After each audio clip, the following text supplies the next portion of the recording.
আমি মাইলস্টোনের হায়দার আলী ভবনের একজন শিক্ষিকা। আপনাদেরকে 2 হাত জোর করে বলছি, ভুল তথ্য ছড়াবেন না। আমিও আগুনের মধ্যে আটকা পড়েছিলাম।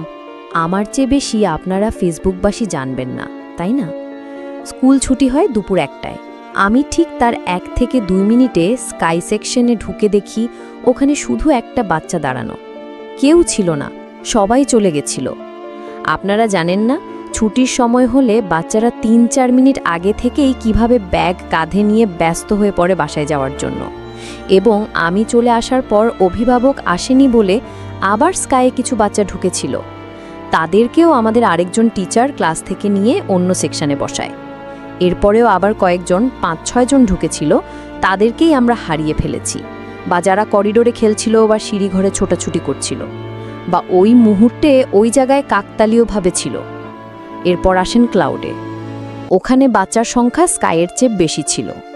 আমার ধারণা মাহারিন মেস, মাসুকা মেস ও মাহফুজা মেস ওখান থেকেই বাচ্চা বের করার চেষ্টা করছিল এবং তাদের বের করতে করতে নিজেরা ঝলসে যায়, যার মধ্যে মাহারিন মেস এবং মাসুকা মেসকে আমরা হারিয়ে ফেলেছি।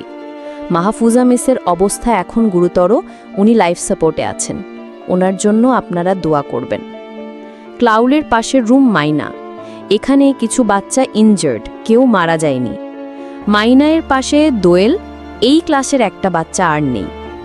দোয়েলের পাশে টিউবারোজ এবং ওয়াটার লিলি, এখানেও সবাই সেফ আছে। দ্বিতীয় তলার বাচ্চাদেরও ঘটনা একই, 2টা ক্লাসরুম, একটা টিচার্স রুম পুড়েছে। ওখানেও 10-20 জন ছিল। হায়দার আলী ভবনের মুখে দোলনায় এবং করিডোরে হাঁটাহাঁটি করা বাচ্চার সংখ্যা এভাবে বলতে পারা যায় না, অনুমানও করা কঠিন। তার মধ্যে অনেকের শরীর পুড়ে ছাই হয়ে গেছে, যে লাশগুলো খুঁজে পাওয়া যাচ্ছে না। এর মধ্যে আছে ওখানকার আয়ারাও। তাই ভুল তথ্য ছড়াবেন না। আপনারা যত মৃতের সংখ্যা বলছেন সেটা একেবারে সম্ভব না। তার মধ্যে আমরা যারা 2 কর্নারে ছিলাম তারা তো অক্ষত অবস্থায় ফিরে এসেছি। আর লাশ গুম করার কথা যারা বললেন, আপনাদের কতখানি মাথায় সমস্যা আমার জানা নেই।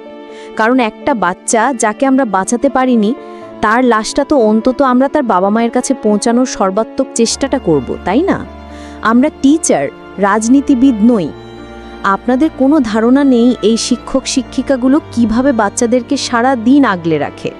ছুটি হওয়ার সময় মাহারিন নিজ গেটের সামনে দাঁড়িয়ে থাকে, প্রতিদিন বাচ্চাদেরকে অভিভাবকদের হাতে বুঝিয়ে দেয়। যতক্ষণ একটা বাচ্চারও অভিভাবক থাকে, উনি গেট থেকে নড়েন না। তাই হাত জোর করে বলছি, ভুল তথ্য ছড়াবেন না, মানুষের ইমোশন নিয়ে খেলবেন না।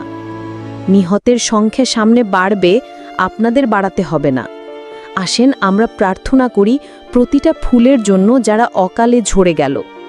আমাদের শিক্ষক শিক্ষিকা, স্টাফ আর ছোট ছোট বাচ্চাগুলোর জন্য আসেন আজ প্রার্থনা করি।